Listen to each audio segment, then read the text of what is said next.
Hello viewers, మీ భుక్తాయాసానికి స్వాగతం. Pepper mushroom ఈ కాలం పిల్లలందరికీ ఇలాంటి చిరుతిళ్ళు లాంటివి అంటే చాలా ఇష్టం.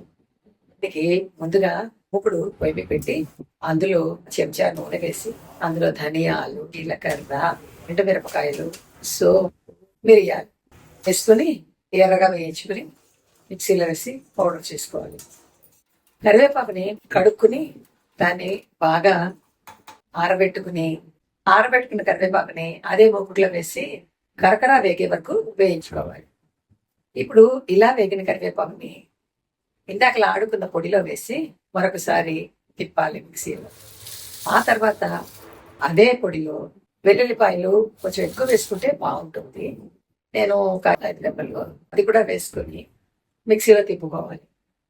అది మరీ పౌడర్లా రాదు, కానీ కొంచెం పోర్స్గా వస్తుంది. అలాగే ఉండాలి. మష్రూమ్స్ ని మట్టిలో పుడతాయి కాబట్టి ఎంత వాడు శుభ్రం చేసి అమ్మినా కూడా మట్టి ఉంటుంది.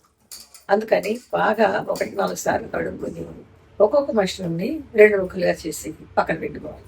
ఇప్పుడు పెట్టి పొయ్యి వెలిగించి 1 టేబుల్ స్పూన్ నూనె వేసి అందులో అల్లం ముక్కలు తురుముకొని ఆ పైన పెద్ద ముక్కలుగా తరుపుల ఉల్లిపాయ ముక్కల్ని వేసి ఉల్లిపాయలు రంగు మారే వరకు వేయించుకోవాలి. ఇలా వేయించుకున్న అల్లం ఉల్లిపాయల్ని తీసి పక్కన పెట్టుకోవాలి.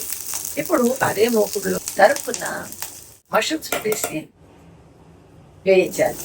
ఈ మష్రూమ్స్ కి నీరు వదిలేసే గుణం ఉంటుంది కాబట్టి హైలో పెట్టి మొత్తం నీరు ఎగిరే వరకు వేయించుకోవాలి. ఇలా ఎగిరిపోయిన మష్రూమ్స్ లో ముందుగా మనం వేయించి పెట్టుకున్న ఉల్లిపాయ ముక్కలు అలాగే అల్లం 2 కలిపినది వేసేసి ఒకసారి కలపాలి.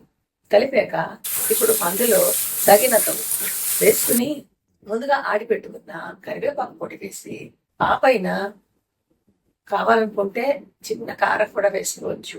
ఇంకా సరిపోదు అనుకుంటే కారం ఒకసారి బాగా కలుపుకొని స్నాక్ లాగా కూడా తినచ్చు.